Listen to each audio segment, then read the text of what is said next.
Hello, and welcome to Central Booking, where writers and readers are the authority. I'm your host, John Valeri. Happy New Year, friends!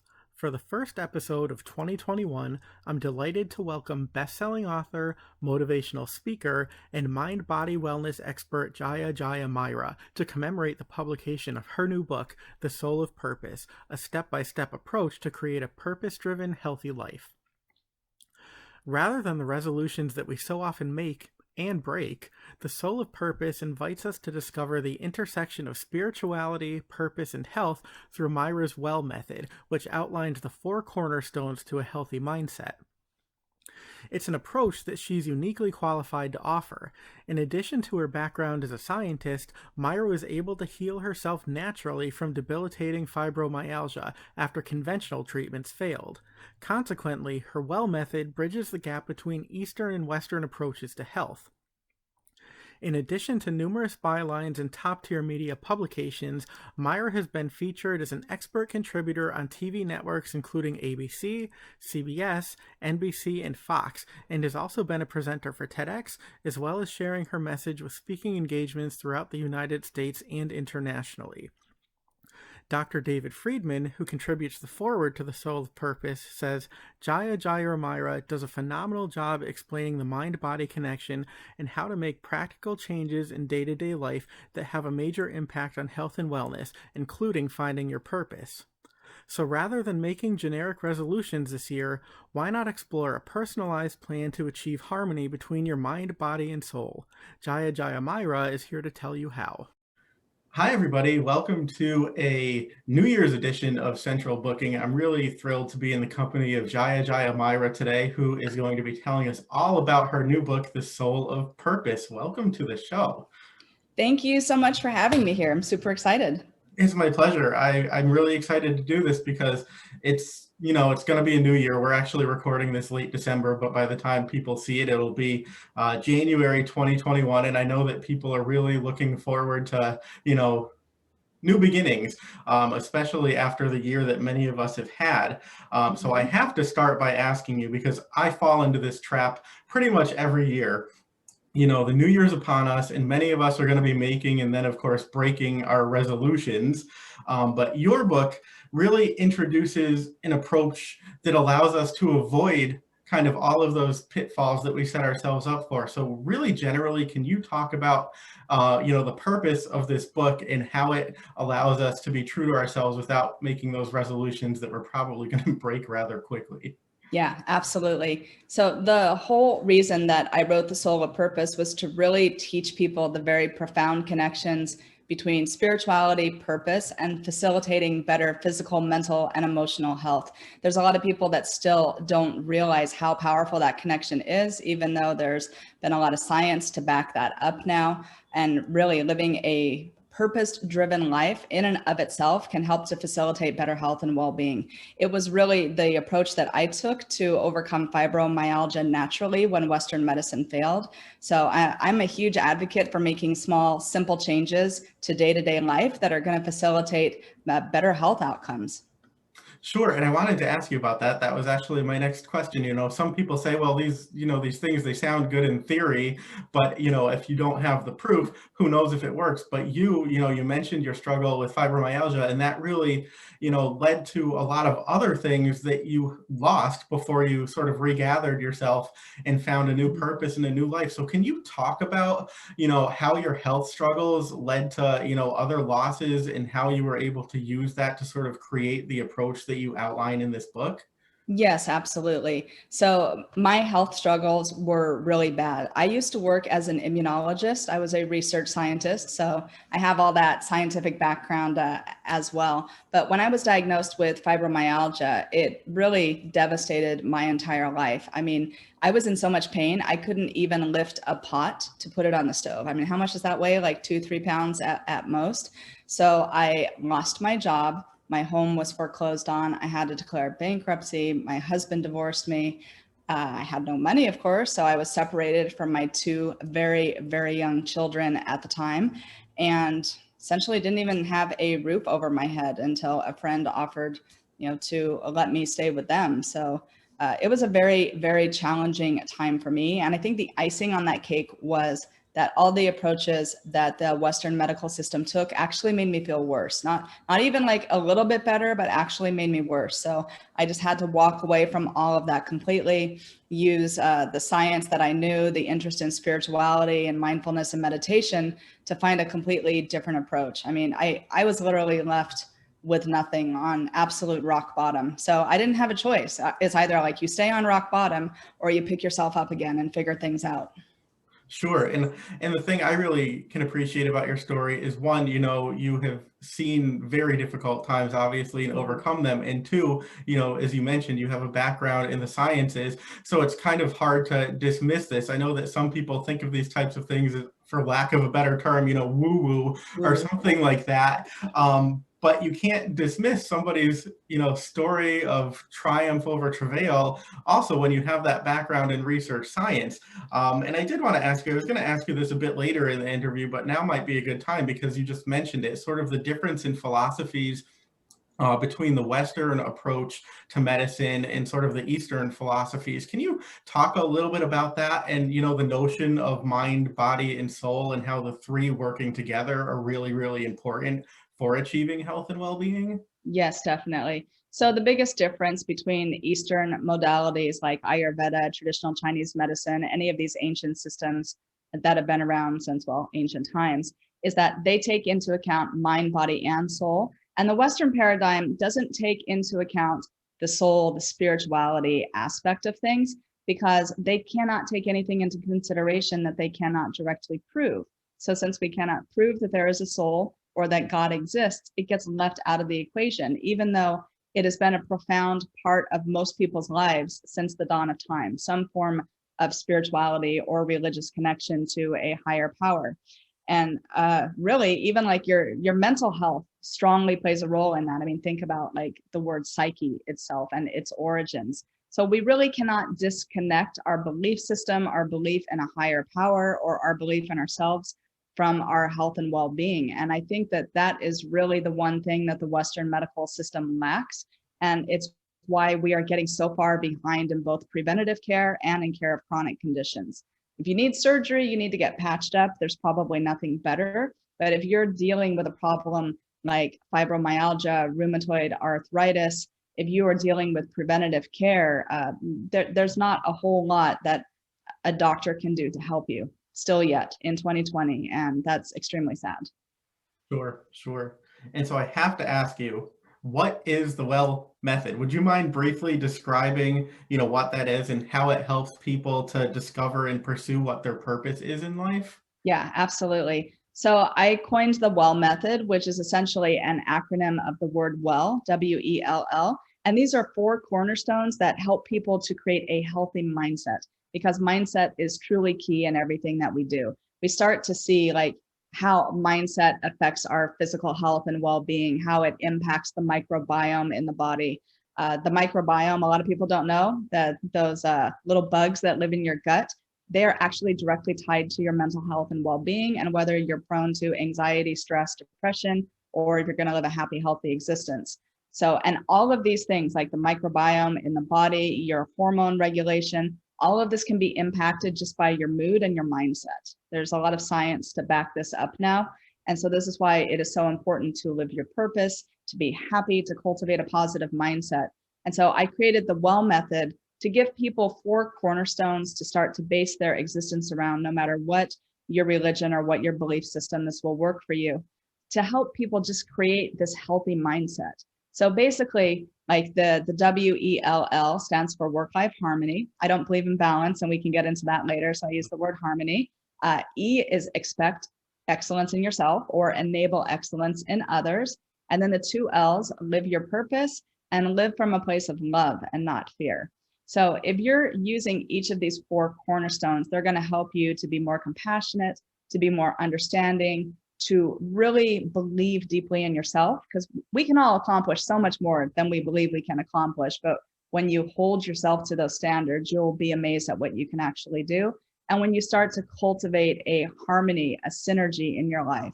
And so a lot of the things I do are about this harmony and the synergy, like what small things can you do on a day-to-day basis that are going to add up to where 2 to 2 equals 10 instead of 4. And that's how you really build positive momentum, build new neural connections in the brain to facilitate better habits. And all of these things just provide so much momentum that when you do them and do them consistently, you will see your life changing for the better. Sure. And, I love that you talk about how simple things can really make a big difference. Like, I know for you, having a cup of tea in the morning is a Yes. really big thing. And like, that's how I feel about coffee in the morning. And at night, if I don't have a little time to read something before I go to bed, that's when I feel like I'm going to go insane. If that little routine gets broken, it's not a good thing for me. No, absolutely. And tea is one of those things that black tea, green tea, it's going to give you a boost of energy, right? But it also has theanine, which calms you down and makes you more relaxed. So if you tend to get jitters from coffee, you can have something that's going to give you a boost and also calm you down. And a lot of people don't know that green tea and black tea are actually very potent antivirals. So especially now when we're all worried about COVID, getting sick, the flu, that one small simple thing, I mean, look, it's impacting your mental health, it's impacting your energy levels, and it may also help to keep you from getting sick. One simple thing, all these amazing benefits out of it. So that's my definition of synergy right there. I love it. So I should probably give up the coffee and pick up a cup Oh, of no, tea. no, I do my coffee. I just do it in the afternoon. There you go. And I was going to ask you about this a little bit later, but I'm just going to come to it now since we're talking about coffee and you already sort of mentioned the gut and the importance, of what lives there. So this is going to sound like a weird question, but, for people who haven't yet read the book, I want to ask you, can you tell me what you had for breakfast today and why that's important for sort of setting the tone? Yes, I actually had some steel cut oats today with fresh blueberries and bananas and cinnamon, nut pods, which is like a vegan creamer alternative. Let's see, what else did I have in there? Flaxseed, chia seed. Yes. So this is essentially brain boosting awesomeness and microbiome friendly awesomeness that is going to fuel your mood and just make all day better. So oats have a ton of fiber, and fiber is actually a prebiotic. So probiotic are those little microbes in our gut. Prebiotics are their food. So just like we have to eat, you have to feed your microbiome. Scientists up until about 2 years ago thought that fiber was just to help with elimination. And then they magically discovered, hey, fiber is what your microbiome feeds on. So it's really important to get like adequate amounts of fiber for that reason. So you're feeding your microbiome, which means you're more apt to be healthy. Your mood is apt to be better. Again, your microbiome has a direct connection to the gut-brain axis. It's going to help keep you from getting as stressed or as anxious or even from getting depressed, which is really awesome. Cinnamon is antimicrobial, it's antiviral. So again, it can help to keep you physically healthy. Now, flax seeds and chia seeds both have omega fatty acids in it. So those are also known to be mood boosting and to help stimulate dopamine and serotonin in the body, which are your happy hormones that help to elevate mood and well-being. Let's see what else was in there. Oh yeah, walnuts. Walnuts are great for brain health. So if you want to keep your brain healthy, keep your cognitive function strong, go for some nuts any time of the day, but particularly in the morning. That's really good to do because you want to get your day off to a good start. Banana also elevates mood. Blueberries also elevate mood, and blueberries have tons of antioxidants, which can help boost health and well-being. So literally everything in my breakfast this morning was something I would consider a superfood and going to fuel my mood and my well-being. How great is that? And basically just, being conscious of what you're eating for breakfast, that simple. You have to eat something anyway. I love it. Yeah. So I wanted to ask you too, coming back to maybe more general ideas about the book and concepts that you introduced, but can you talk about the importance of understanding the five elemental types and how these contribute to the constitution of what is our unique bodies, but also our understanding of body type? Because a lot of times, there's body shaming and it really shouldn't be that way, doesn't need to be that way. And when you think about it in terms of the elemental types, you understand why that is. Yeah, absolutely. And this is a secret that has not been previously talked about. So it was something I was very excited to be able to put in the book. So both Chinese medicine and Ayurveda rely on a 5-element system. A lot of people, when they think of Ayurveda, they think of the doshas. So like Vata, Pitta, and Kapha. But when you study Ayurveda in depth, everything breaks down the 5 elements. Now, Ayurveda and Chinese medicine have slightly different elements, but it's the basic concept that remains the same. Like these 5 elements are basic like energy forces of the universe that help you to like relate to everything else in existence in a particular way. So earth, water, fire, air, and space. So all of these have physical attributes. They've also got mental and emotional attributes. When you understand what your elemental type is, you are going to understand your innate God-given talents and strengths and gifts and your weaknesses. And it's even going to help you understand why your physical body is shaped the way that it is. So if people have an understanding of the 5 elements, there's no way that you could ever body shame yourself or someone else. Like you will be able to understand if you're in a place of good health, if you're moving in a good direction, and if you're not, why that is and exactly how to correct it. Sure. And so I have to tell you, so I found myself relating more to sort of the water and the earth elements. And then I can see that. Actually, I can see it like in the facial structure. That's so funny. And then I thought, of course, this is why I gravitate towards, pasta and potatoes and things like that. And I used to just say it's because I'm Italian, but yeah. But it has a lot to do like with your composition and your body type. So when you can understand that, hey, I gravitate towards things that are like me, it helps you to be able to bring in even additional things into the diet to help like balance that out. Because a lot of times we can start craving things that are so much like us that it pulls us out of balance. So like I have a lot of earth in my constitution as well. I don't have practically any water, but I have a ton of earth element. So I like those heavy foods as well. I have to like remind myself, like go get a salad, go get something like that is a lot lighter in nature, because that's going to help me to not feel as weighed down. Like when I get like really hunkered down in that earth element aspect, it can be great for organization, management, writing. Earth is actually the attribute that makes you a strong writer. As you can see, I'm an author. So it's got like tons of great attributes to it, as do all of the elements, but they've also got weaknesses associated with them, which basically shows that nothing is perfect. You need to understand the strengths and the flaws and everything that makes you you, and then you can utilize your talents to minimize those weaknesses. So by having a deep understanding, it just enables you to make better decisions. Sure. Yeah, I'd never thought about, food consumption in that way before, and now I'll probably never think about food consumption in the same way again. It was really, really fascinating. And I did want to ask you, and you mentioned this before, but the idea of, striving for harmony versus balance. Can you talk about the difference between the two and how balance, we all seem to think of it as a very positive and good thing, but it can actually sort of lead us in the wrong direction and have detrimental effects. Yeah. So I don't like the word balance because I don't think anything is ever truly balanced in existence. And excuse me. And even like if you look at some of the ancient scriptures, they say if those gunas, if those elements ever were to come fully into balance, that's supposedly what happens at the end of time, because nothing is ever meant to be in balance, and you are never in balance. You are going to have earth, water, fire, air, and space element inside of you, and they are not balanced. Maybe you are 40% earth, 5% space element, 30% air, something that's going to add up to 100%, right? But the idea is that it's not in balance. These are in harmony with each other. So if you think about balance and harmony just from that elemental perspective, life is the same way.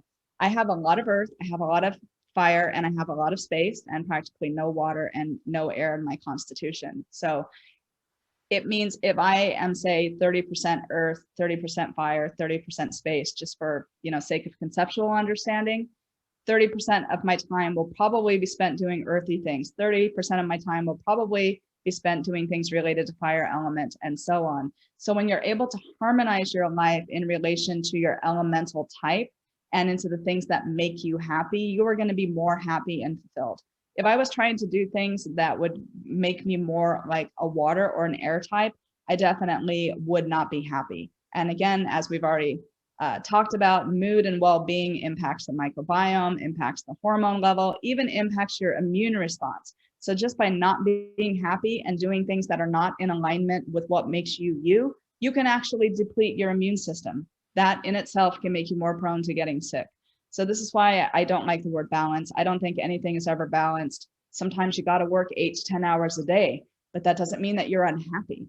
If you're following your purpose and you are just so excited about what you're doing, like time will fly and you won't even realize it. Conversely, if you do something you hate, after 2 hours, you're going to be exhausted, right?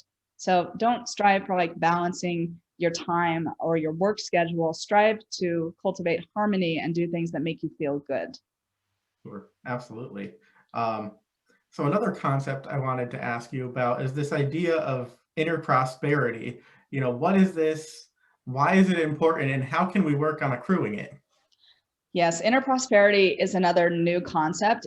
I coined that in my first book, Vibrational Healing. And the reason why it is so important is because in the West, we think about prosperity as being material, abundance, money, success, power, glory, prestige, anything that's outwardly visible to other people. But inner prosperity really relates to your connection with yourself, with God, your higher power, whatever that means to you. It's about how you connect with that energy and that force to make your life better and to be happy. So it's all about that personal relationship that you have. And that gives you so much energy. It is literally like your fuel tank. Like your first line of fuel is going to come from inner prosperity. If you're confident, if you believe in yourself, if you wake up and you're doing like all those right things that you need to do to take care of yourself, you're going to feel great about your day and you're going to keep pushing forward. And that is going to give you the energy to succeed.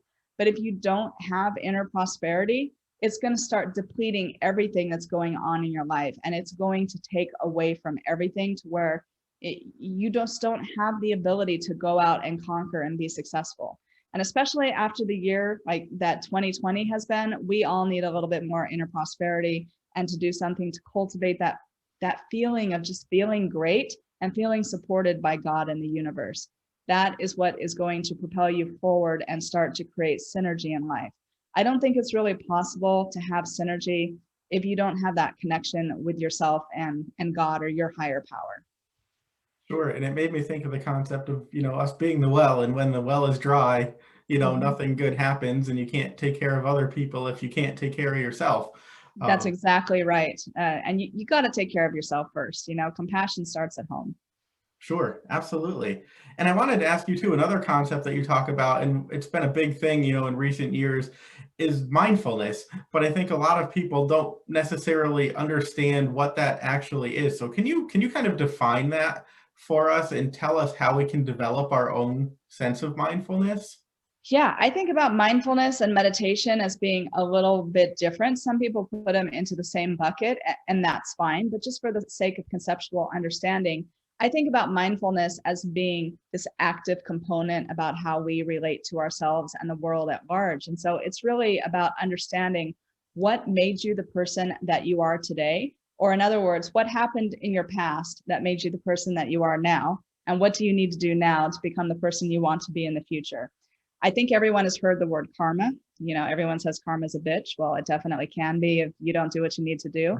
But karma is understanding that connecting thread between past, present, and future, and what it is that is pulling you in the direction that you're going.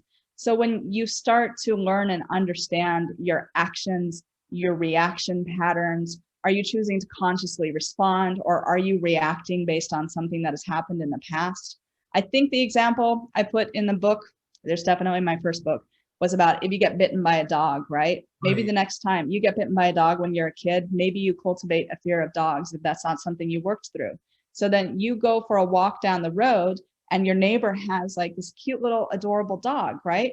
But maybe your first reaction is like, you clench up in fear. Well, you know what? You're not scared of that cute little dog that you just encountered. You're scared of the thing that happened to you in your past. So mindfulness would be acknowledging that, recognizing that, and choosing to consciously respond differently in the present moment.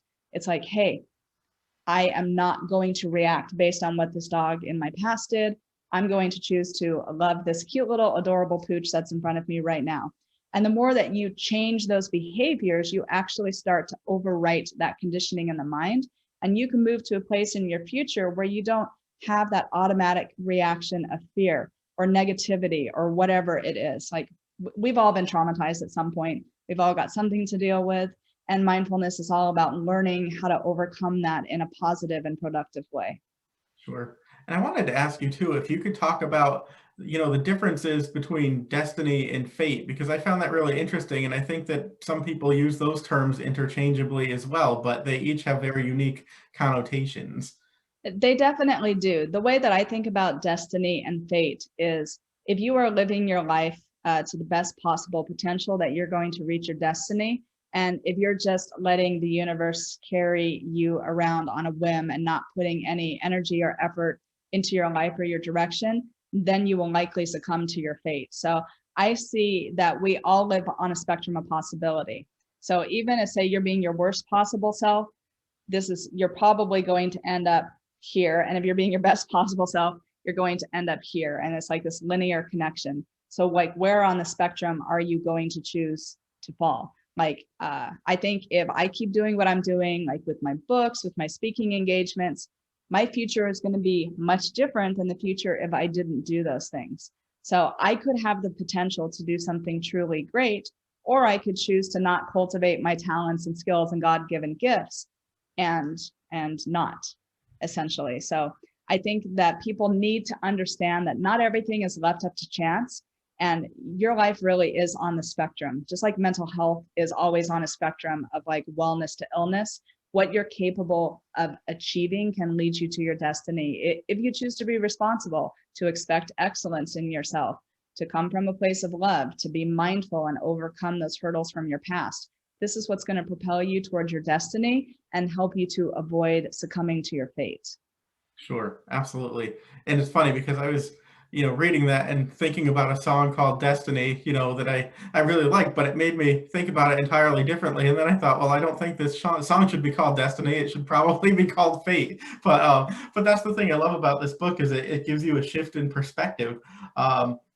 So anyway, I did want to ask you too, the book is very interactive. There's elements that allow readers to really, engage in this process and develop their own plan. So can you talk about those interactive elements and how they help to create a personalized approach to health and well-being? Yes, absolutely. So this is probably my favorite part of the book. It enables you to create your own wellness blueprint and purpose plan for yourself. So you can start to identify your elemental type. You can start to identify what are you going to do for mindfulness? What are you going to do to create inner prosperity? What are you going to do to live out the well method each and every day? So the beauty in this is something that will grow and evolve with you as you grow and evolve.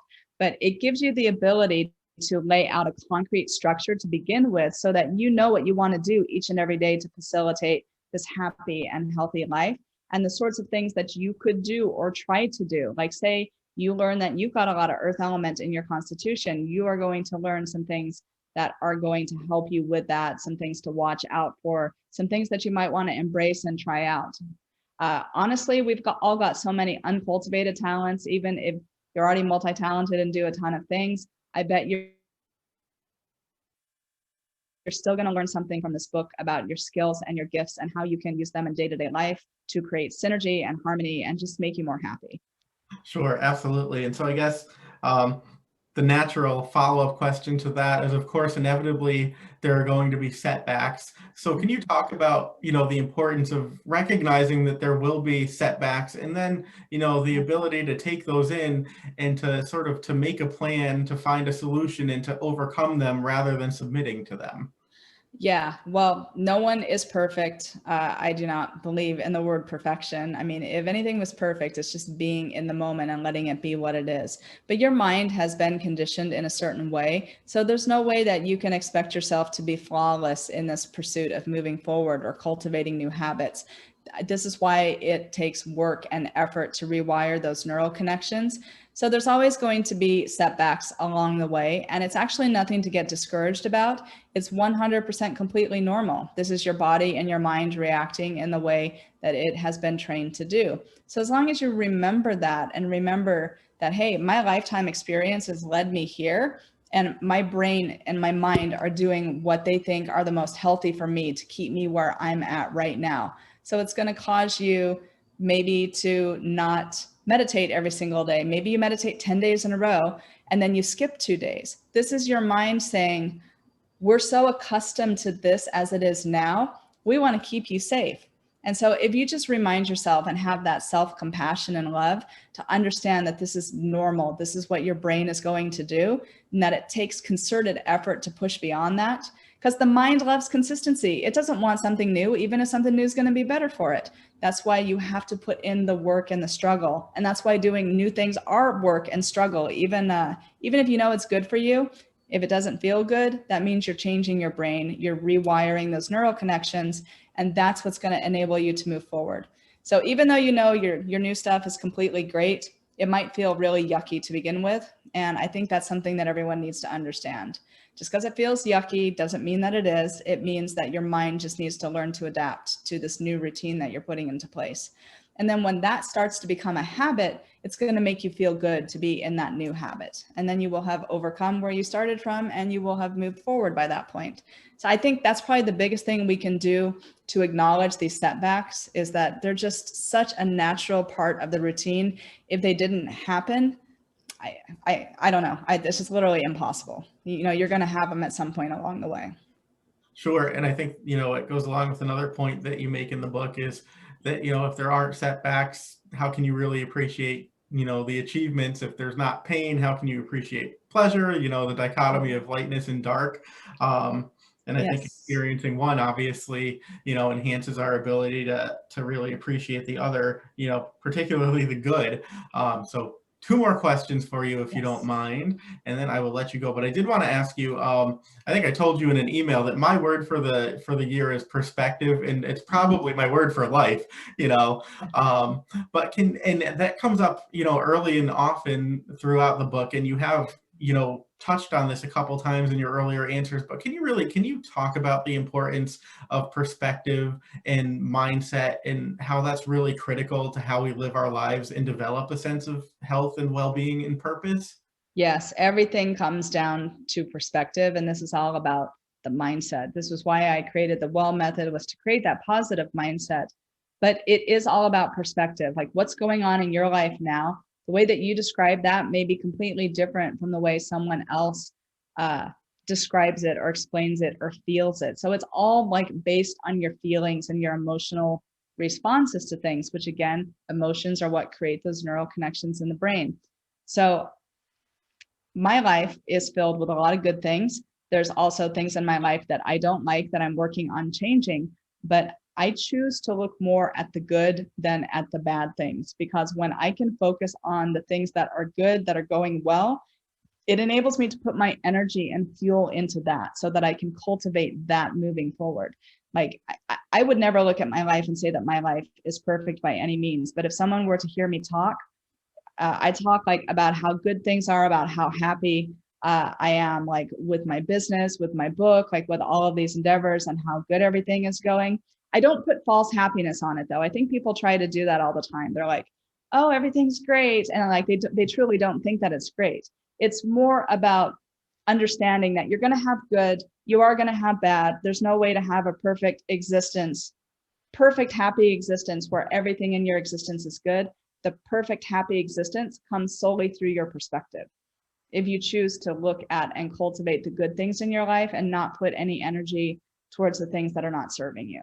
So you can look at anything that's happened to you in your life. Like I faced a childhood of emotional and sexual abuse. But you know what? That childhood has led me to who I am today. It's given me a lot of strength and perseverance. It's given me the desire to help other people. If I had not had those experiences and all of the fear and negativity that went with that, I would probably not be a type A personality. I probably would not be driven. And I definitely wouldn't be doing the things that I am now, or have this like deep-seated desire to want to help other people facilitate better health and well-being. So I don't see what happened to me as something bad. I see that that shaped me into the determined person that I am today, that can overcome any obstacle and literally have victory in any circumstance. Jaya is actually a Sanskrit word that means victory. And that's the way that I choose to look at my life, is from a victorious perspective. No matter all the bad stuff, anything that has happened, it doesn't matter, because it's made me who I am right now. So if you were to look at your life today, or if all your listeners are to like take some time and look at what's going on, I bet you can find a whole lot of good and a whole lot of bad. but just focus on the things that are making you happy and bringing you joy, and start to put more energy into that. And then it becomes more natural to have this positive perspective, but to also understand how the struggles led you to where you are. If you don't make peace with your struggles, you'll never be able to be happy. Sure. And I think that's so important is, having that perspective and allowing the bad things to propel you forward versus, completely stopping you or moving you in a backwards direction. So thank you for sharing that, because I think a lot of us, think of our baggage as weighing us down, but it doesn't necessarily have to. Yeah, again, it's perspective and circumstance. Either that can be like your shadow side that you're afraid of and you run away from and you never deal with, or you can deal with it head on and let that be additional fuel that helps to propel you forward. It takes time, it takes energy. Sometimes it might take therapy or counseling, and that's completely okay too. Sure.